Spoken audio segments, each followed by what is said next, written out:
Hello, welcome back to the Sunshine Archives. It is I, Robbie, and the archives. In today's video, I'm going to share every single quote that I have commonplaced under the topic of silence. And this is going to be the first of many videos, a series, if you will, that will be a commonplace tour. So unlike the other one where I just shared the topic titles, I'm actually going to share every single quote that I've ever commonplaced ever in my system. So grab your commonplace book, grab your index cards, grab your favorite fountain pen, and get writing with me. You might have to pause the video. You might want to take screenshots. So get ready. I'll give you a minute.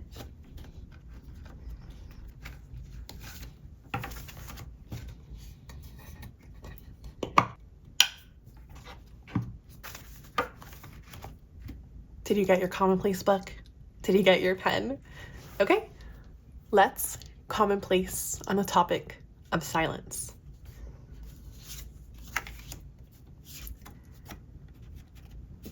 Silence number 1 from page 17 or 12 or 72, I can't tell, from Teaching a Stone to Talk by Annie Dillard. So this was actually, I think, the first book I ever commonplaced in the system was the Annie Dillard book. There is a vibrancy to the silence, a suppression, as if someone were gagging the world. But you wait, you give your life's length to listening, and nothing happens. The ice rolls up, the ice rolls back, and still that single note obtains. The tension, or lack of it, is intolerable. The silence is not actually suppression.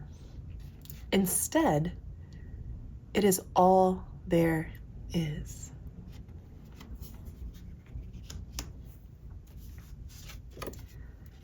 Silence number 2, The Bell Jar by Sylvia Plath. The silence depressed me. It wasn't the silence of silence. It was my own silence.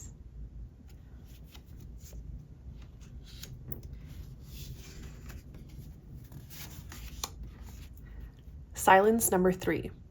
The notes spread into the general air and became the weightier part of silence. Silence's last straw. Page 136, Teaching a Stone to Talk by Annie Dillard.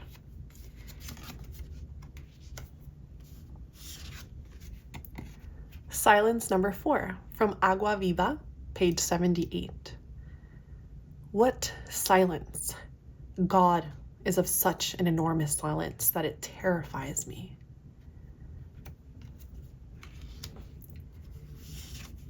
Silence number 5, page 135 of Teaching a Stone to Talk. There was only silence. It was the silence of matter caught in the act, one embarrassed, like the ring of silence you hear in your skull when you're little and notice you are living.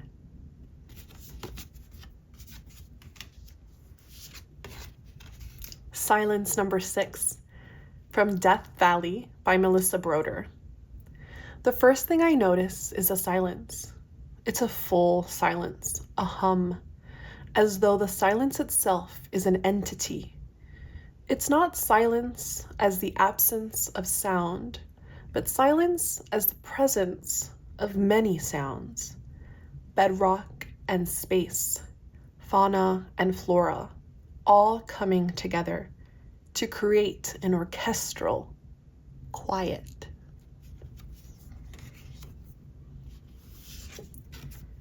Silence number 7. There is no silence like sitting in a fog at sea and listening. Page 33 of Fair Play by Tove Jansson.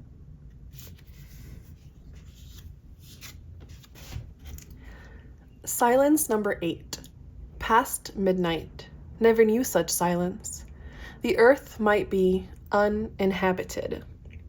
Samuel Beckett on the quotes page of 2040 by Jorie Graham.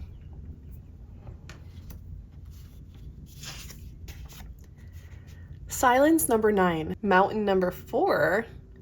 I wonder if I double I double commonplaced it. Interesting. I don't remember doing this. Whatever had happened in Laurie's thought in that dawn was as inexpressible and incommunicable as the voice of a hushed human being.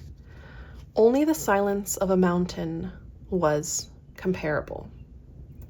Page 24 of An Apprenticeship, or the Book of Pleasures by Clarice Lispector. And then in mountain, I wrote, only the silence of a mountain was comparable. Oh, I see. So I took the entire quote and made it a silence quote, but still wanted to use the ending of this one in a mountain. Interesting. I surprise myself. I've been doing this for such a long time that I forget what I've even commonplace, which is why I think these videos are so important, not only to give you new insight into new quotes, new books to read, things that I have read. It lets you learn a little bit more about me because of the topics that I decide to keep and archive, but also for my own memory, for my own creative process, for my own writing. Creating the cards is one thing, but not going back to them is not helping me. And I hope that these videos help me come back to my system. Then maybe we can make another video where we like write about silence and I can go through some of my favorite cards and we can create some subtles. So I hope this becomes a fun creative system and it jogs my memory. Okay. Silence number 10 from Cassandra at the Wedding, page 27. But on the other hand, I was not hanging up either, not while I could hear this beating silence.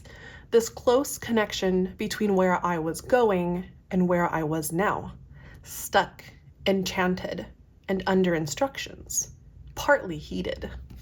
Cassandra at the Wedding was actually insane. But on the other hand, I was not hanging... Oh, is this the exact same quote? Oh, I copied it down twice. Okay, so then we have to renumber everything. I could use this in my journal, so I'm gonna actually keep this to glue in my journal. Let's get a pen.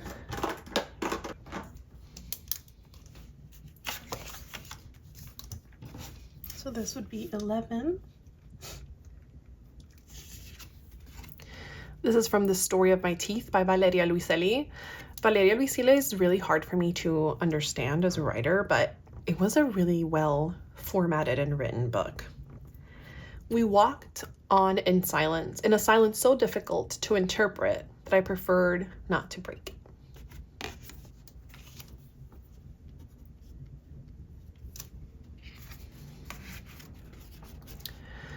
Silence from The Passion According to G.H. by Clarice Lispector, page 17. For in those beaming eyes, there was a silence that I'd only seen in lakes, and that I'd only heard in silence itself.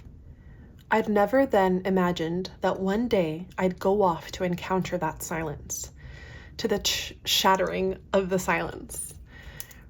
My first language is Spanish, and I guess when I went to school, the SH and the CH threw me off, and I still confuse it till this day as a 30-year-old person. I'm obsessed with this ink, and when I saw it, when I held this card up, I was kind of in awe of it. It's from the Platinum Preppy, the purple one. It's the purple cartridge. It's beautiful with this yellow. And this would be 13. Again, from The Passion According to G.H. This is the one with the cucaracha. A person who isn't committed to hope lives the demonic. A person who has the courage to cast off feelings discovers the ample life of an extremely, what does that say? I'm going to say busp silence. The same that exists in the cockroach, the same in the stars, the same in the self. The demonic preceded the human.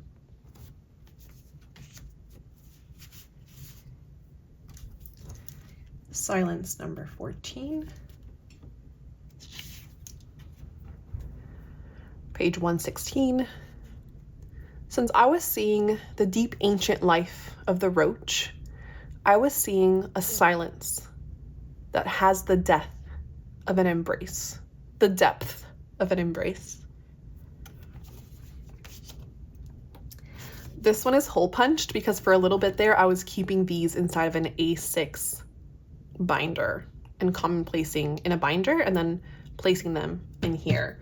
But at the moment, I'm just carrying my index cards around in a little pouch like this. So I haven't hole punched them since. This is from A Breath of Life, also Clarice Lispector. Can you tell who my favorite writer is? What I feel is not translatable. I express myself better through silence. This was 14, so this is 15. And then the last one. And this is from Água, Viva. Could I manage to surrender to the expectant silence that follows a question without an answer? And that was the silence category in my archive box. Please let me know if there's any books from these cards that you've read or want to read, if there's any quotes that you paused and wrote down or screenshotted to add to your Obsidian or your Commonplace book. Let me know, and I will see you in the next one. Bye.